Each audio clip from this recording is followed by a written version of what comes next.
Hello everyone, this is Kaizouwar here, and today I'm going to be talking about the game that got me into the BlazBlue franchise as a whole.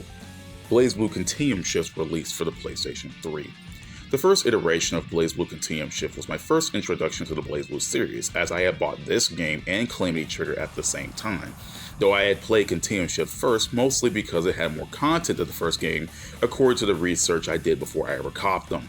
Now, I had played quite a few fighting games before I got into BlazBlue, such as Fatal Fury, Street Fighter and its many crossovers, Darkstalkers, and even Guilty Gear, but I could never say that I was someone who was really deep into them. My first exposure to this series was actually this YouTube video about Awakening the Chaos that was uploaded by one of my favorite old YouTubers, and it also made New 13 the first BlazBlue character I had ever seen.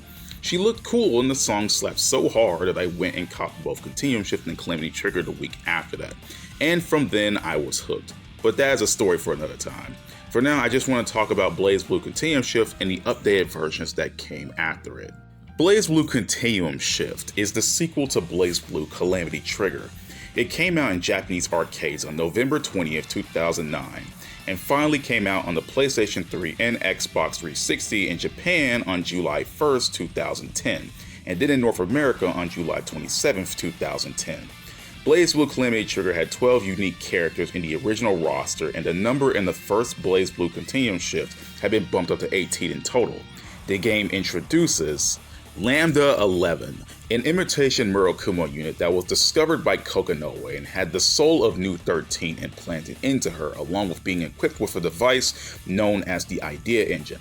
Lambda acts as the replacement for New 13 in the roster. Tsubaki Yayoi, a friend of Jin Kisaragi and Noelle Vermillion back during her days in the military academy, who has now joined the NOL division known as the Wings of Justice. She was introduced as an NPC in BlazBlue Calamity Trigger, and at the end of the game was given an order by Hazama to assassinate both Jin and Noelle. Hazama, introduced as a captain of the NOL back in BlazBlue Calamity Trigger, he had subtly manipulated the events of that game until finally being revealed to be the vessel for the true antagonist of the game, Yuki Terumi, one of the 6 heroes. And finally, Mood 12, also known as Kusanagi or the Sword of the God Slayer. Mood 12 is the form that Noelle took upon being smelted into the cocoon high above the Kagasuchi NOL branch, and she acts as an alternate form of Noelle on the roster separate from her. Mu was also offered as DLC for those who wanted her without going to the story mode to unlock the character. And speaking of DLC, the game also had 3 characters outside of Mu that were downloadable content. Makoto Nanya, who is a Skrull demi-human that is best friends with Noelle Vermillion and Tsubaki Yayoi, who works for the NOL's intelligence department but is also siding with Sector 7. She was first seen in Noelle's flashback in BlazBlue Calamity Trigger. Makoto was made available on August 3rd, 2010 alongside Mu. Valkenhayn R. Helsing. One of the 6 heroes, he is the butler of Rachel Alucard and a lycanthrope, a being who can shift from a human to a werewolf on the fly, which you mostly see in his gameplay thanks to his drive and other moves. He was pushed out on September 28, 2010. Platinum the Trinity, a sassing and trash-talking magical girl who possesses 3 souls, 2 twins named Luna and Senna, along with the soul of Trinity Glassfield, one of the legendary 6 heroes that saved humanity during the Dark War. She was the final DLC character and made available on May 17, 2011. The one thing about these characters is that they do not have their own story modes compared to the other characters in the game. One of BlazBlue's stronger points, in my personal opinion, is the amount of single-player content each of the mainline games had. BlazBlue Calamity Trigger had a fair amount of modes for a brand new fighting game, but BlazBlue Continuum Shift bumped that number up. It gave you the tutorial mode, which teaches you about the game itself, the arcade mode where you go through a gauntlet of 10 fights and earn some lore along the way, the versus mode where you and your friend battle each other locally, score attack mode which has you go through a set number of fights for the highest points, training mode which is self-explanatory, challenge mode where you practice combos with each character, legion mode, the story mode where you play a story based around each character that has branching paths depending on the choices you make, Gallery, which you can check out pictures of the game, special guest artwork, and even listen to the OST and voice lines in English and Japanese. The Replay Theater, where you can rewatch your old matches. The Network Mode, where you can battle folks online. You also have the, depending on which version of the game you have, known as the Xbox Live, PSN, or the Steam Marketplace, which is also called the Contents Market in the Japanese version, where you can buy DLC. And finally, the options. The Legion mode has you take control of characters fighting against armies of other characters that have taken control of a section of a map. You must defeat and recruit characters and dominate the map sections. The Legion mode was actually introduced in BlazBlue Calamity Trigger Portable, which, as the name suggests, is a portable version of the first BlazBlue game that was released for the PSP, and the mode had carried over to Continuum Shift. Hello, this is Kaizou from the future. I'm looking through the BlazBlue Continuum Shift openings again just to record this video. And every time I watch the original one from Continuum Shift 1, it just makes me sad. Like, I feel like this would work well for an arcade opening. But the funny thing about the arcade openings is that even the arcade openings for BlazBlue have more life than this opening. And I can understand maybe, ARCSYS, maybe the person they, got to do the opening, weren't the most available ones. Like, they animated everything a lot, too well or whatever. But it feels so stiff and lifeless watching this opening. And I'm like, wow, this kind of bums me out. It honestly fits better as an arcade opening. And the funny thing about that is Continuum Shift's arcade opening is more lively and jumpier than this. I'm sorry. I didn't want to randomly put this part in, but I just feel like I had to. The opening's terrible. And luckily BlazBlue's openings get way better and stay that good. So that's a good thing, but just you go from I don't know iconoclast to this, and that's depressing. But anyway, moving on to the video.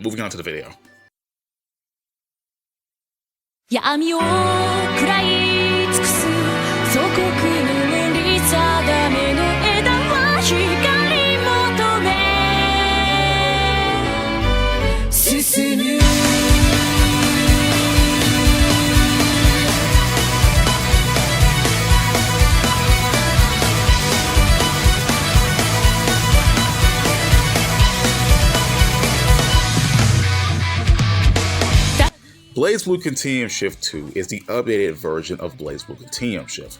The game was released on PSP and the Nintendo 3DS and was also added as a downloadable update if you have the PS3 or Xbox 360 versions of the original game. The PSP and 3DS versions were released in Japan on March 31st, 2011.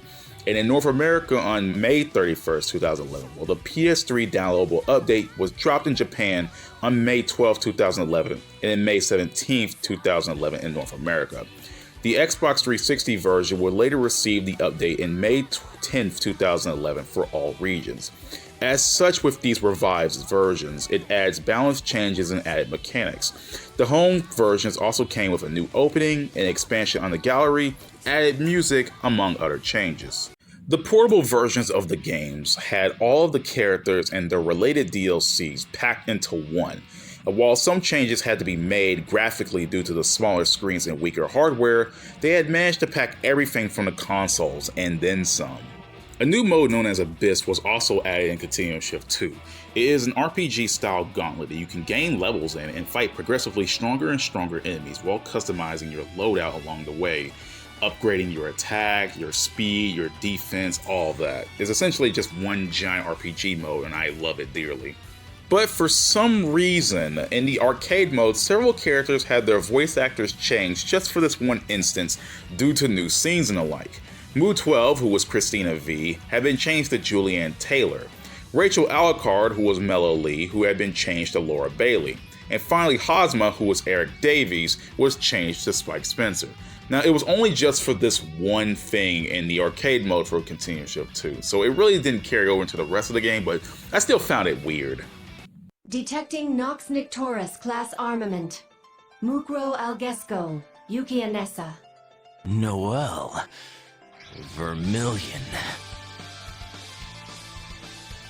Answer me, damn you! Are you Noel Vermilion? Target's combat abilities estimated to be SS tier.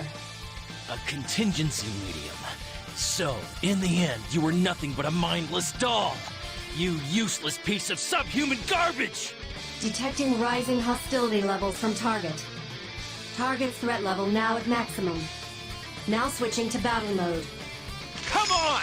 It's time to put an end to your pathetic existence! The bringer of balance. The power of order. My enemy. Now I've learned of another possibility! Good moves out there, bud! But really, I owe you thanks.